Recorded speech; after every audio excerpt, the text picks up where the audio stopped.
This is a message somebody needs to hear. You see, you may be angry with God because God did not answer your prayer. And the answer may just be that you are not ready. You know, we have this ideology that we always try to use when somebody we say, okay, if a child wants a car, if he wants a Lamborghini, you will not want to give such a child at that stage, especially when it's even if it's 10 years old or anything, or maybe even if they just got their driver's license in their 16, 17. You don't want to give your Lamborghini to a 17-year-old, for real? No, that is too expensive of a car. And trust me, you do not want that child to be at risk of having an accident.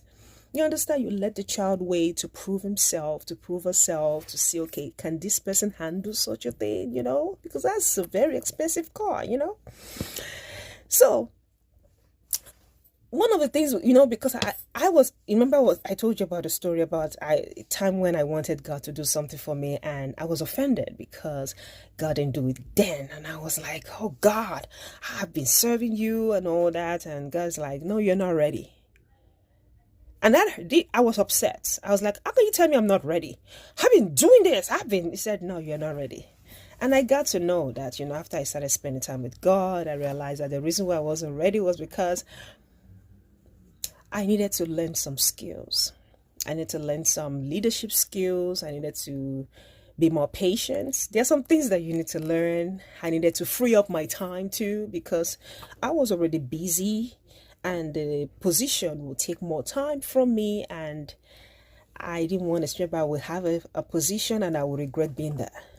So remember, the Alpha and the Omega saw everything before he said no.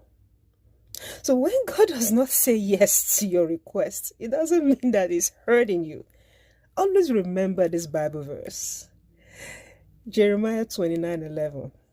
It says, for I know the plans I have towards you. That's the potter talking.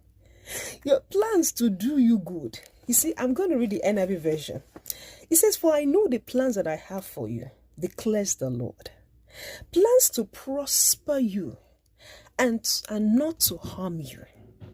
Plans to give you hope and a future. I love the NIV version. Yes, his plan is not to hurt you. So if he sees that a plan is going to hurt you, if he sees that a prayer, like a position is going to hurt you, he will not give you. Even though you pray, you fast, you give her, you do everything. He loves you too much than to let one thing take you away from him.